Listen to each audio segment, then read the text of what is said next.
For nearly a century, the most dangerous competition between nations had a clear symbol: nuclear weapons, missiles, warheads, the constant fear of total destruction.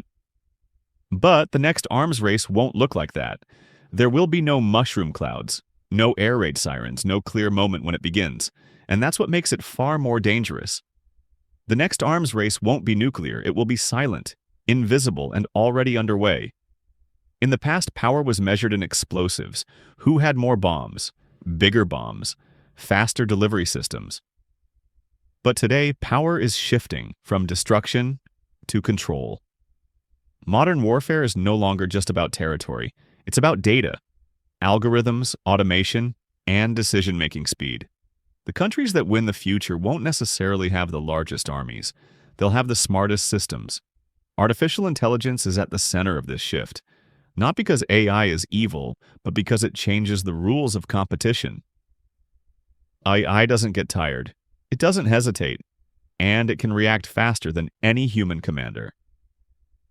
In a world where milliseconds matter, that advantage is enormous. Now imagine multiple countries racing to build smarter autonomous systems. Not just for defense, but for surveillance, cyber operations, logistics, and strategic planning. No explosions required, just quiet dominance. Unlike nuclear weapons, these systems are cheaper to build, easier to copy, and much harder to regulate.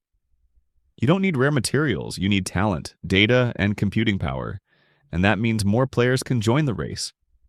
Cyber warfare is already a preview of this future. Attacks that shut down power grids, disrupt financial systems, paralyze communication networks, often without a single shot fired, and sometimes without anyone even knowing who was responsible. This creates a dangerous problem. Traditional deterrence no longer works. In the nuclear age, everyone knew the rules. If you attack, you will be attacked back. Mutual destruction kept the peace, but in the new arms race, attribution is unclear. Was it a state? A private group? An automated system? Or just a technical failure? That uncertainty lowers the barrier to conflict. When consequences are unclear, risk-taking increases. Another front in this arms race is space. Satellites control navigation, communication, weather prediction, and military coordination. Disrupt them, and entire civilizations feel the impact. No explosion on Earth, just silence. Then there's information itself. AI-generated media, deepfakes, automated influence campaigns. These don't destroy cities. They destabilize societies. They erode trust, confuse populations, and weaken democracies from the inside. This is warfare without uniforms, without declarations, and without clear endings. What makes this arms race especially dangerous is speed. Nuclear weapons took decades to develop and deploy. AI systems evolve in months, sometimes weeks. The gap between innovation and control keeps shrinking, and humanity is struggling to keep up. There's also a human problem. As systems become more autonomous, humans are pushed out of the decision loop.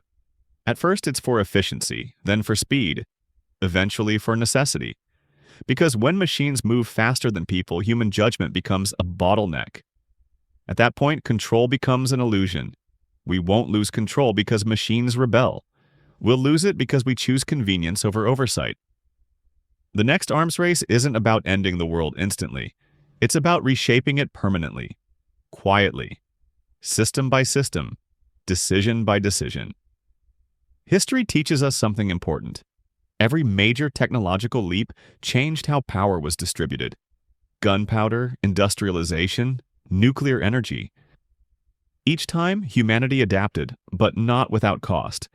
This time is different because the technology evolves faster than our institutions. The real danger isn't a single catastrophic event. It's normalization. A world where automated conflict feels routine, where invisible battles are constant, and where no one is fully in control, yet everyone is dependent. The next arms race won't end in a single moment.